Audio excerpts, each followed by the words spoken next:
Okay guys, 2 practices ago we did a drill that was all focused on fielding a ground ball out in front and funneling it into the middle of our upper half.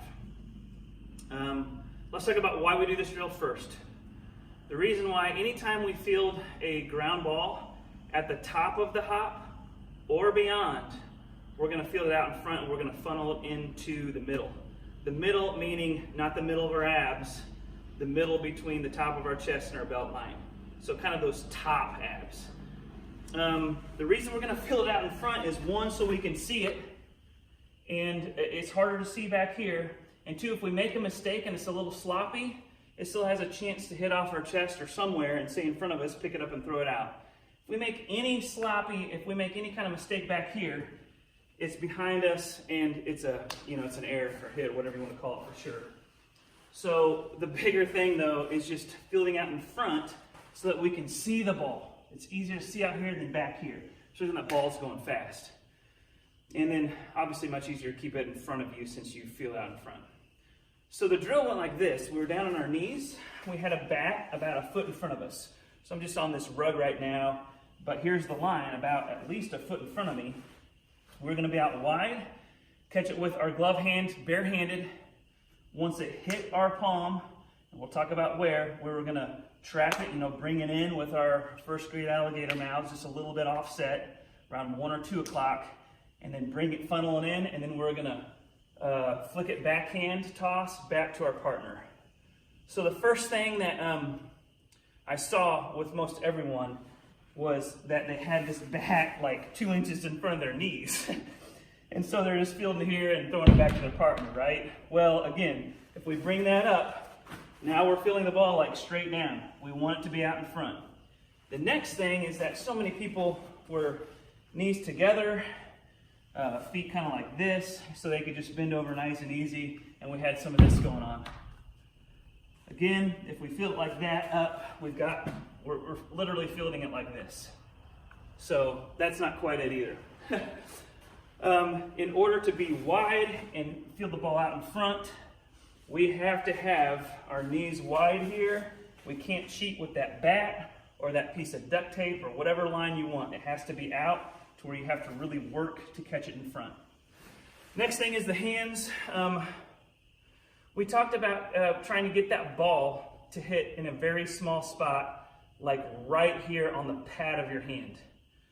Because when we put our glove on, that same spot is right here. And this isn't an infielder's glove. I wish I had mine, but it'll do for the point. With our fingers down, so many of us were doing this thing with 2 hands. We're coming in and it was just like we're catching like this. Again, guys, if we do that with our gloves, we're literally trying to catch the ball like this. But I told you we need our fingers straight down and present that palm, and you want to try and feel that ball hit the pad. If I do it there, it's boom. If I take off my glove without moving my hand, it's this. It's this kind of thing there. Once you feel it hit, then you secure it with the top hand and bring it in. So that's that. None of this. We had a lot of this thing going on, just catching it like this. And catch it like this. It's got to be this, and then bring it in. So after you funnel into the middle, not down here, not up here, right to the middle, the top abs.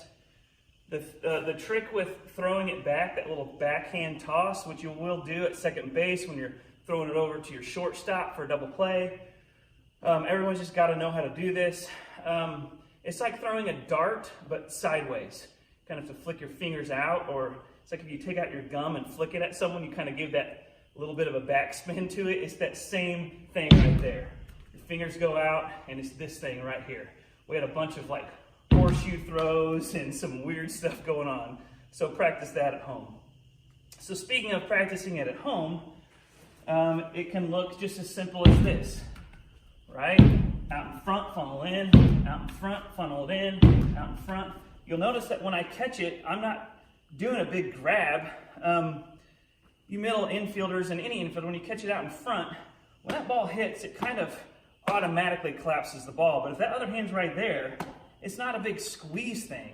It's this kind of thing. So you can try and work on just catching that without actually grabbing it. It's just this thing right here. And you can do this every single night, and I guarantee if you do, you'll start to rewire your brain.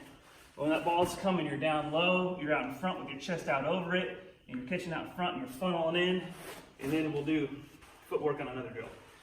But those were the handful of things that we saw. You guys did great. You're doing better, but this is a great thing to practice at home. I think that was the main things. We'll see you in the next one.